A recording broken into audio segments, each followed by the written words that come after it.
আজকে আমি এত পেঁয়াজু বানিয়েছি যে পুরো পাড়া মহল্লা সবাইকে খাওয়ালেও আমার পেঁয়াজু শেষ হবে না।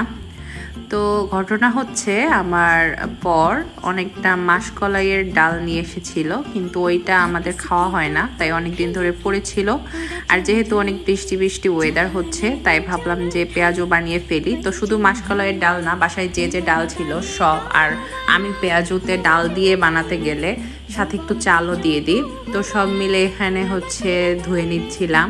ডালে কিন্তু অনেক ধুলাবালি থাকে, তাই জন্য সবসময় ভালোভাবে ধুয়ে নিতে হয়, না হইলে কিন্তু খেতে পারা যায় না।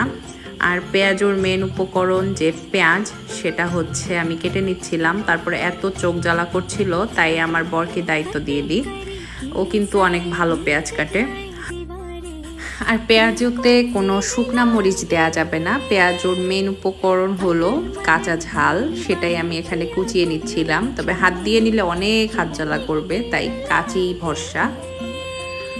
আর ডালগুলা কিন্তু আমি বেশ 1 ঘন্টার মতো ভিজিয়ে রেখেছিলাম। তারপর অর্ধেক ডাল ব্লেন্ডারে ব্লেন্ড করে নিই।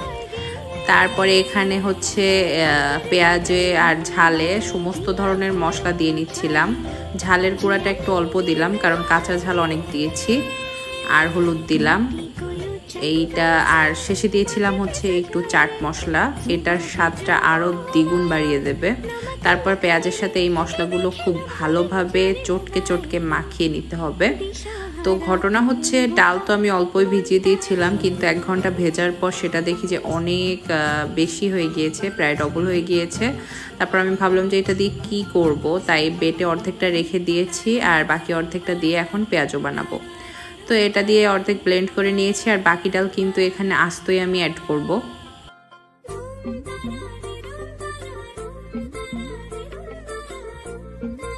তো পেঁয়াজুটা যাতে হয়, তাই জন্য এখানে একটু বেসনেরও প্রয়োজন ছিল, সেটাও দিয়ে দিলাম। শুধু বেসনের পেঁয়াজু বানালে এখানে একটু চালের গুঁড়াও দিয়ে দিতাম, কিন্তু ডালের পেঁয়াজু কিন্তু এমনি একটু শক্ত হয়, তাই এখানে আর সেটা দিচ্ছি না। আর এখানে লবণ আর একটু চিনি দিয়ে নিলাম। পেঁয়াজুটা অল্প একটু মিষ্টি মিষ্টি হলেই কিন্তু খেতে ভালো লাগে, আর ঝাল তো অবশ্যই অনেক দিয়েছি। তারপর এটাকে ভালোভাবে মাখিয়ে নিচ্ছি। দেখেন পুরো অনেক বড় একটা গামলার 1 গামলা পেঁয়াজু হয়েছে।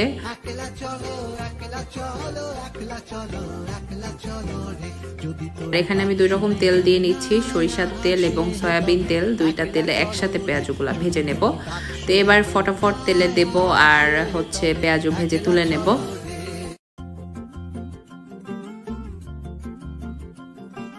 প্রায় দিন এগুলা বাইরে থেকেই কিনে খাওয়া হয়, খুবই কম এটা আমি বাসায় বানাই। তবে বাইরে থেকে কিন্তু বাসায় বানালে স্বাদটাও বেশি হয়, আর সেটা আমাদের স্বাস্থ্যের জন্য ভালো হয়।